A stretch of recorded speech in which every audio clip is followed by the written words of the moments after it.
représente le groupe d'étudiants dont je fais partie qui, dans le cadre de nos enseignements, nous suivons un module d'enseignement qui s'appelle Développement agricole des pays du Sud. Alors, sachant que parmi les 54 pays africains membres de la BAD, il y a des pays francophones, anglophones, arabophones, etc., qui ont des systèmes judiciaires différents, sachant aussi que certains acteurs économiques critiquent les systèmes judiciaires africains en les qualifiant d'arbitraires et opaques. Quelle stratégie comptez-vous mettre en place afin de sécuriser les relations d'affaires et favoriser le développement des investissements?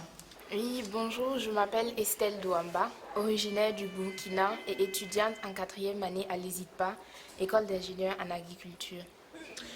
Hier, votre institution a été donc le cadre d'une conférence dirigée par le ministre tchadien des Finances.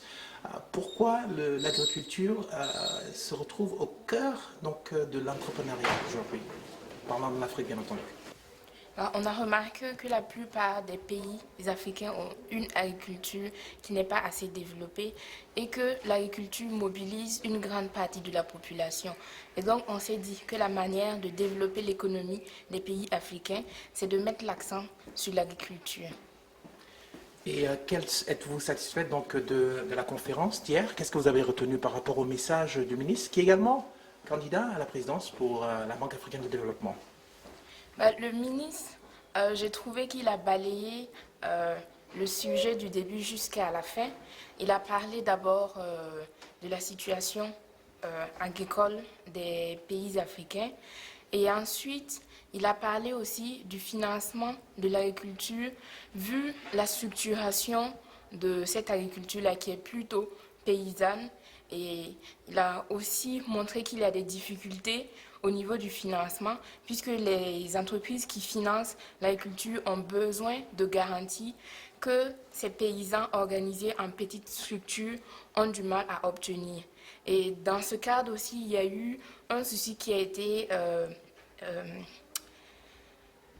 souligné par le ministre, c'était aussi la question foncière, puisque, par exemple, avoir des titres de propriété permettent, par exemple, aux agriculteurs de déposer ces titres-là pour avoir accès au financement. Donc, et aussi, en tant que futur candidat de la BAD, il a clairement précisé que dans les pays africains, il y a aujourd'hui un problème de paix, de stabilité, et que pour amener plus d'investisseurs à investir dans les pays africains, il faudra travailler sur cette notion de paix. Voilà. Êtes-vous satisfaite en tant que femme africaine aujourd'hui de prendre part à ce qui va être le futur de l'Afrique? On dit souvent que l'Afrique est la nouvelle frontière, et cette nouvelle frontière pour nous commence et met l'agriculture au centre des priorités. Comment entrevoyez-vous l'Afrique de demain? Je suis très engagée dans l'agriculture qui associe aussi les femmes, parce que nous savons que dans les villages, la femme constitue un point clé pour le développement de la famille. Parce que, dit-on que quand une femme a 50 francs, les 70 francs vont rentrer dans la famille et les 30 francs vont être utilisés, par exemple, pour être épargnés. Alors que quand c'est l'homme, c'est différent. Et surtout la notion d'éducation qui est aujourd'hui très importante pour le développement de l'Afrique est soutenue par la femme. C'est elle qui s'occupe de l'éducation de l'enfant.